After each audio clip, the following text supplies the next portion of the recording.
Welcome to another episode of Questions in History. On today's episode, we ask the question, just how did Britain acquire Jamaica? Was it a purchase? Was it a merger? Journey with us to find out. We ask the when, the why, and what happened. And how is this important today? The British takeover of Jamaica began in 1655 during a period of intense rivalry between European empires in the Caribbean. At the time, Spain controlled a vast territory across the Americas, including Jamaica, which it had claimed since the arrival of Christopher Columbus in 1494. However, by the mid-17th century, Spain's grip on the island weakened. Jamaica was not heavily fortified, nor was it economically prioritized compared to Spain's more profitable colonies like Cuba or Mexico. Britain, on the other hand, was rising as a maritime power. Under the leadership of Oliver Cromwell, England launched what became known as Western Design, a military campaign aimed at weakening Spain's dominance in the Caribbean. The original target was Hispaniola, but after a failed attempt to capture it, the English forced turned their attentions to Jamaica. In May 1655, English troops launched on the island and landed, quickly overwhelmed the Spanish defenses. The Spanish settlers fled in the interior, and although they had attempted resistance with the help of formerly enslaved Africans, they were ultimately unable to reclaim control. By 1660, Spain had effectively abandoned Jamaica, and Britain consolidated its rule. What happened transformed Jamaica for the next 100 years. It was important for the British Empire and the island, which had become the center of sugar production, driven by mass importation of enslaved Africans. This marked the beginning of one of the most brutal plantation economies in the Atlantic world. The importance of this event today lies in its long-term consequences. British control shaped Jamaica's language, political system, economy, and social structure. It also entrenched slavery on a massive scale, the effects of which are still felt in issues of inequality, land ownership, and economic dependency. In essence, the theft of Jamaica was not just a military victory, it was the foundation of a system. The background to Britain's capture of Jamaica lies in the broader struggle for dominance in the Caribbean during the 17th century. Spain had its first European power to colonize the region, establishing control over large territories following Columbus's voyages. However, by the 1600s, Spain's dominance was being challenged by emerging powers such as England, France, and the Netherlands. Jamaica, under the Spanish rule, was relatively underdeveloped. Unlike Cuba or Hispaniola, it did not have a large-scale plantation or major urban centers that made it less dependent or more vulnerable to attacks. At the same time, it also meant that Spain had less incentive to heavily invest in its protection. The English campaign was driven by Lord Protector Oliver Cromwell, who sought to expand English influence and weaken that of Spain. The military expedition was led by Admiral William Penn and General Robert Venables. Their mission was not just territorial, it was ideological and economic, aimed at breaking Spanish monopoly over trade and resources in the Americas. On the Spanish side, local governors and settlers attempted to defend the island, but they lacked the manpower and resources to mount a sustained attack and defense on Britain. An important but often overlooked group in this conflict were formerly enslaved Africans who fled into the mountains during the invasion. These individuals would later become the foundation of the Maroon communities who continued to resist British control. The conflict, therefore, was not just between Spain and Britain. It involved multiple actors, including enslaved Africans, settlers, and emerging local militia groups. It was a complex struggle shaped by global ambition and local realities. We saw where, under the La Vega, Spain simply neglected Jamaica. And the British, under Lord Protector Oliver Cromwell at the time, they were hungry for power, trade, and economic success. They believed Jamaica was ripe for the taking. But now let's examine. We saw some of the major players in St. Jacob de la Vega, Oliver Cromwell, Penn, and General Venables. But what really happened? Why didn't they reach an agreement? Why didn't the British just accept that Jamaica was already colonized? Why did Lord Protector Oliver Cromwell decided that it was important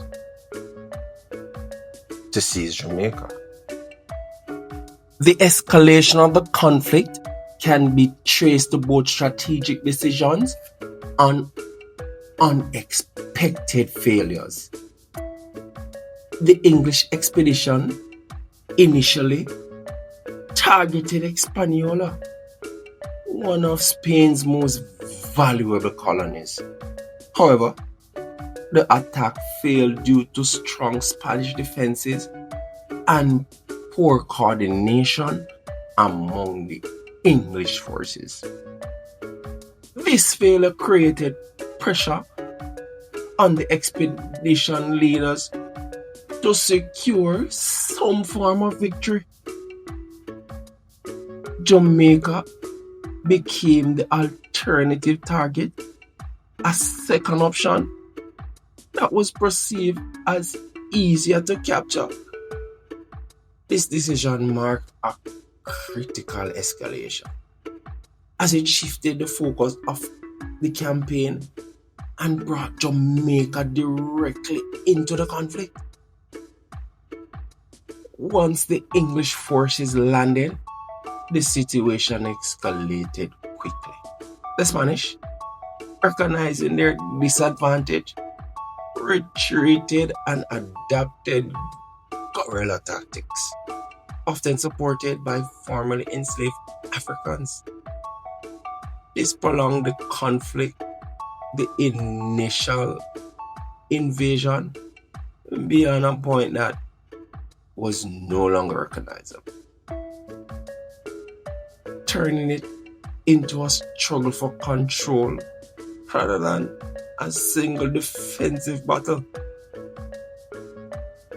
At the same time, the English were determined to justify their campaign.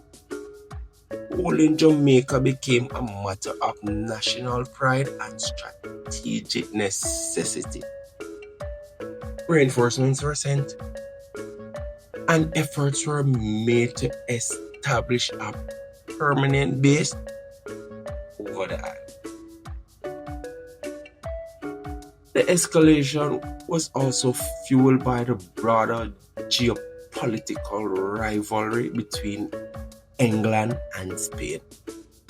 Jamaica was not just an island, it was a symbol of shifting power in the Caribbean.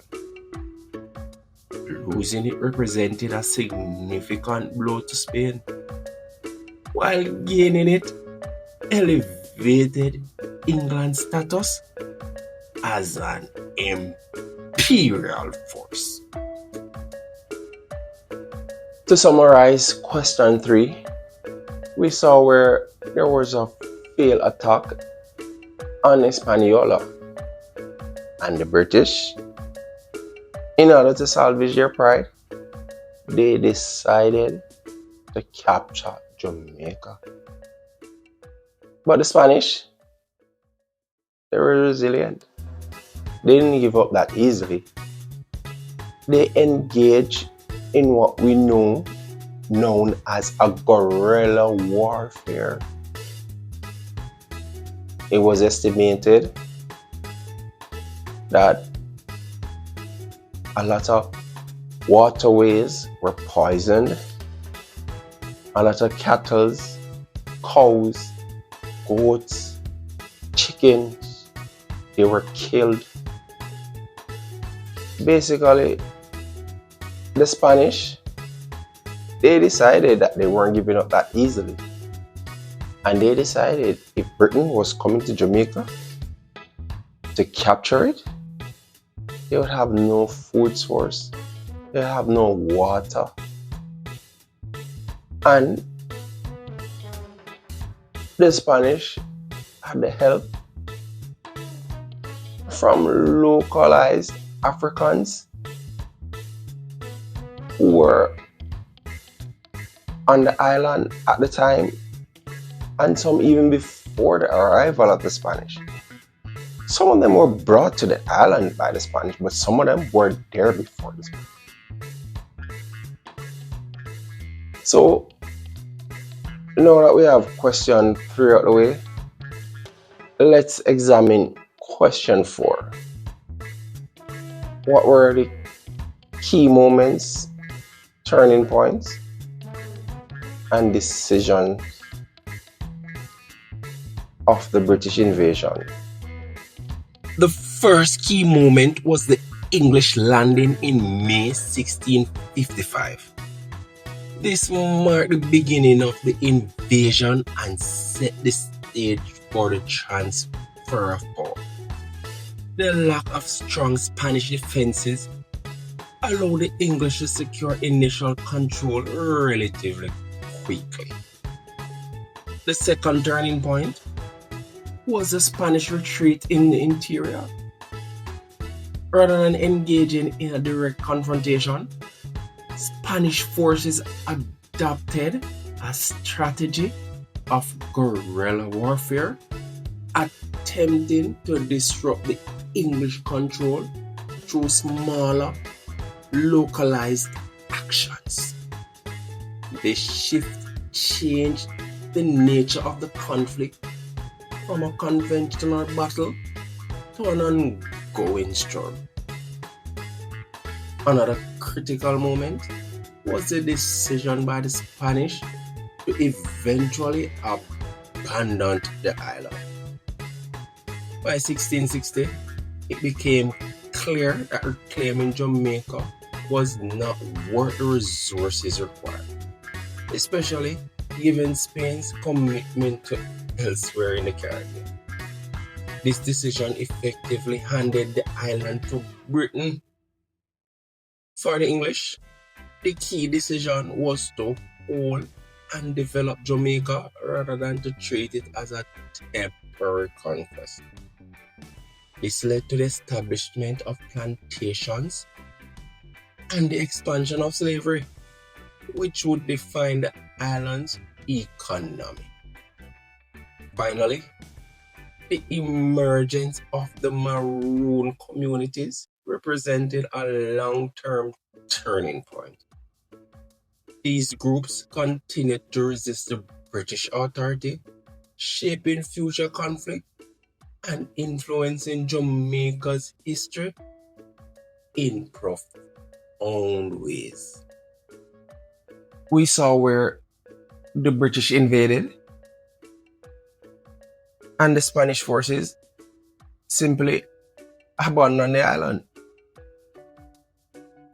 The British forces, they decided to establish a colony. And we also saw where the Maroons, they would emerge as future rebellion against the British Empire. We know that we saw the key moments in the battle. Let's examine our fifth and final question. What were the impact and consequences of the invasion journey? Consequences of Britain's capture of Jamaica were far-reaching and deeply transformative. On a global scale, it marked the decline of Spanish dominance in the Caribbean and the rise of Britain as a major imperial power. Jamaica became a key asset in this shift, serving as a hub for trade, military operations, and economic expansion. Economically, the island was transformed in a plantation society centered on sugar production. This required a massive labor force, leading to a large-scale importation of enslaved Africans. The conditions on these plantations were among the harshest in the Caribbean, contributing to the high mortality rate and constant resistance.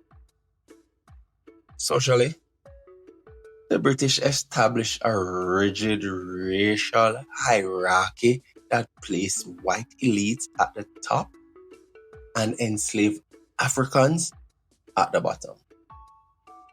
This system created deep inequalities that persisted even after slavery was abolished.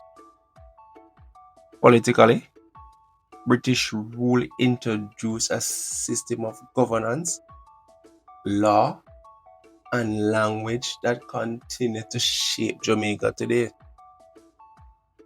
English became the dominant language, and many legal and political structures were modeled after the British institutions. Humanly, the cost was immense. The forced migration of Africans, the destruction of the indigenous population, and the exploitation of labor created lasting trauma and inequality. At the same time, resistance movements, particularly Maroon, emerge as a powerful symbol of resilience and defiance. Their legacy continued to influence the Jamaican identity and culture. We saw the rise of the British Empire and the falling of the Spanish Empire in Jamaica. Slave economy was introduced along with a racial hierarchy, and we saw the resistance of the Maroons, which define what the Maroons are today. Now, if you have enjoyed this video, please leave a like, share, or comment. And do join us for the next one in Questions in History.